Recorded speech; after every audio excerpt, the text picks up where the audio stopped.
the teachings of Christ, I can't find any faults in it. Andrew Wilson, he just went on Joe Rogan, and you found this amazing kind of like moment in there where something comes to the surface. Yeah, let's check it out. One of the things that I always try to point out to people, they go, why do you go to church? Like, because when I was younger, I was very cynical about religion, and then I've got older. One of the things that I always say is, if there was a pill that could make you as nice as the people that I go to church with, everybody would be on it. Yeah. They are the nicest people you will ever encounter. When you leave the church parking lot, or even when you're entering, they're everybody lets everybody in. It's like no one rushes ahead. It's like you go ahead and then you go ahead. It's like the most self-organized, most charitable way of exiting a parking lot I've ever experienced in my life. The opposite of a concert. You go to a great concert, everybody's like fucking on everybody's bumper, trying to weasel in. People are honking. In church, it's like one person goes, and another person goes, no, you go, wave, and then everybody's fine and everybody's happy. It's like, if you could take a pill that could do that to you, if therapy could do that to you, we should all be on therapy. What a concept. Imagine a world where people think about somebody besides themselves. And they can think about everybody as a part of a community, and a collective community that you care about, that has value to you. And and then you go, why is mental health rate so much better in these communities? It's like, well, isn't it interesting how much they think about other people than just themselves, and duties to those people instead of just me. They're the kindest people you're ever going to come across. Yeah. And I think there's a lot of value in that. I think the people that are cynical about that, because they don't want to believe in fairy tales, or they don't want to be stupid, they don't want to get duped by, look, there's a foundation to that. If you just forget about some of the stuff that's in the Bible that, it gets weird when you get old. Like, you go back into the old stuff, because, for sure, human beings had some sort of an influence on what was written down and what wasn't written down. But you get just to the teachings of Christ, I can't find any faults in it.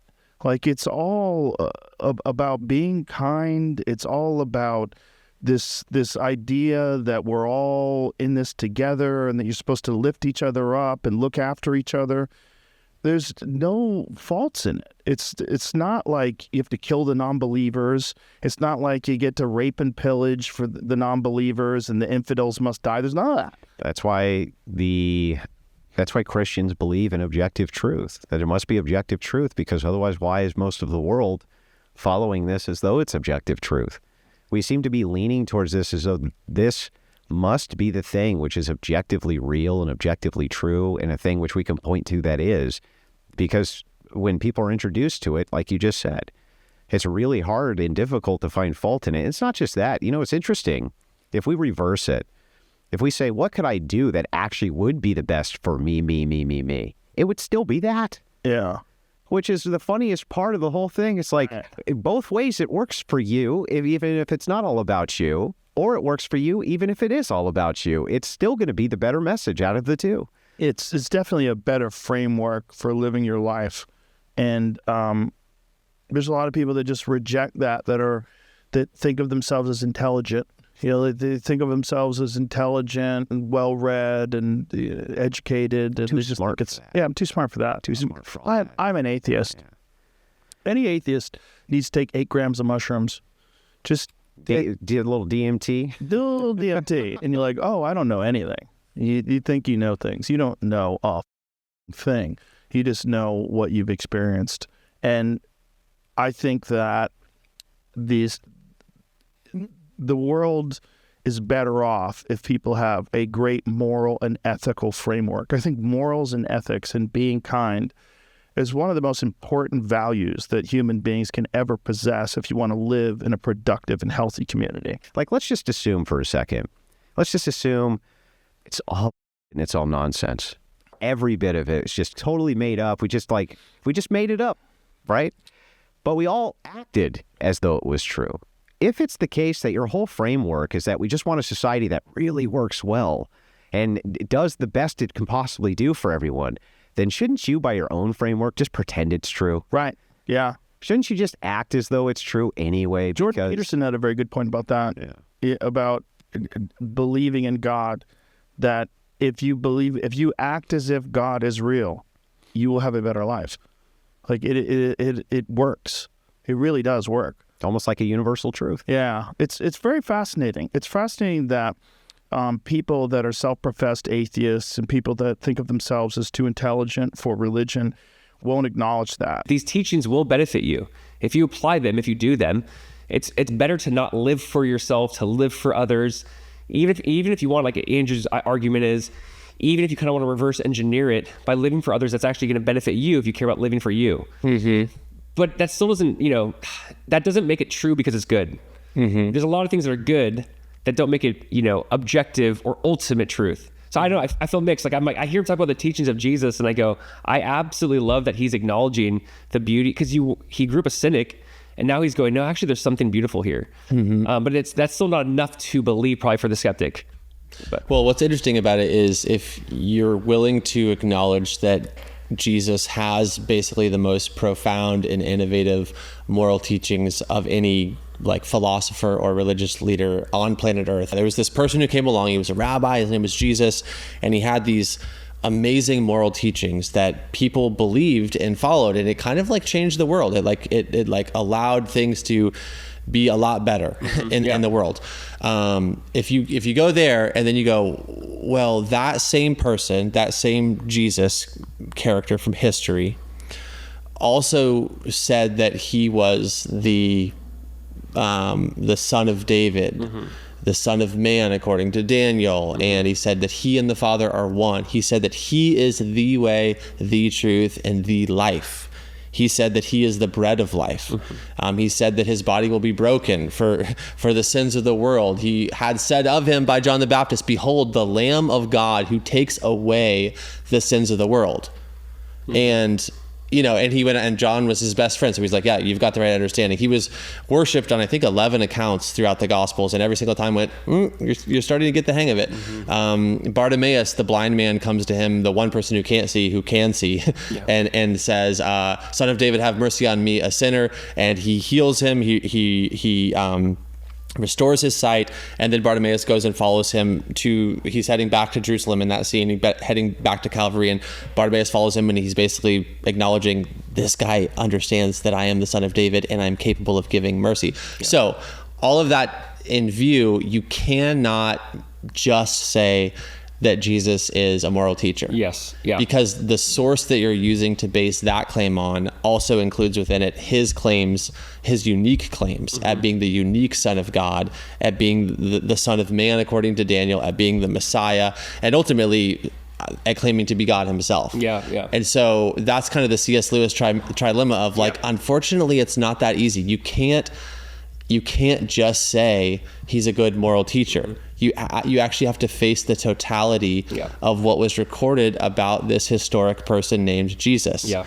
The greatest moral teacher of all time, and claims to be God. Looking at Joe's journey from when he was a stand-up comedian, mocking Christians, mocking Jesus. There's so many clips you could kind of pull right now that would just summarize his view of Christians. And then he's going, man, if you could take a pill and be as nice and kind as these people are, everyone would take that pill. If you could have as much peace as they have, if you could have as much, but to me, it's weird. I feel always mixed on this, because I want people to have peace and hope and joy, but there are, Mormons offer peace or hope or joy, but it doesn't mean that they have the right conclusion about Jesus. So there's a side of it where I'm like, pragmatism's good, but it's not everything. So I hear this clip and I go, I'm so glad he's seeing the beauty of Jesus. Yeah. But it's not enough to just views scriptures pragmatically and says, does this work?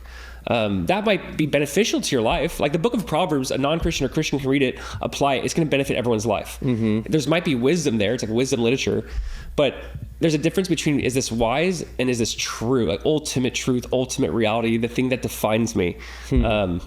So I don't know. I'm like, oh, you're so close. There's also something interesting in there. It reminds me of when Wes Huff went on the Flagrant podcast and was talking to Andrew Schultz. And toward the end of that conversation, Andrew Schultz basically says, my problem with Christianity is that it makes this claim that it's good news, and it makes this claim that it's capable of making you feel good about yourself and being happy. But in order to get you there, it first has to make you feel like a POS. And he goes, but I already feel good about myself. So why would I need to believe this message in order to feel like a POS, in order to then again feel good about myself? I'm already there. And I kind of have that like clip in the back of my mind almost at all times, because I think he just articulated the way that the culture thinks about things. And there's like an assumption within that the goal is to feel good about yourself. That the goal is basically to be happy in the temporary years of your life on planet Earth. And that is actually not the goal of Christianity, to make you feel good about yourself. The goal of Christianity is to bring you into right relationship with your Creator, to allow for you to be suitable for a perfectly holy God. As far as I understand, that's the purpose of the incarnation. That where Adam fell, Christ would not fall. That where mankind was cursed, the curse would come upon him who hung on a tree. And on throughout the book of Romans. The main point of the incarnation was for Christ to die as a person for all people, so that all might be saved. And so it's just a different goal than that you would feel good about yourself. It's that you would be given the righteousness of Christ. God made Christ, who knew no sin, to be sin for you, so that you might become the righteousness of God in Christ. So that's a really important point. Like it's not about your temporary happiness. It's about it's about you being given a new nature that is suitable for your Creator, so that you can be with him for all time, because all have fallen short of the glory of God. All have missed the mark. No one on planet Earth is morally perfect, and yet our Creator is. How does an imperfect join with a perfect? How does an unholy join with the holy God? How do you mix salt water with fresh water? You can't do it. Enter Christ. God himself bridging the gap, paving the way, making it possible. And all of a sudden, this question about, Christianity as a social utility, it's kind of, that's not the main point of Christianity, or even Christianity on kind of Andrew Schultz's view. Well, Christianity as sort of like a dope, sort of like a serotonin reuptake inhibitor of the soul, right? It kind of just like makes you feel better about yourself, right? That's not the point of it either.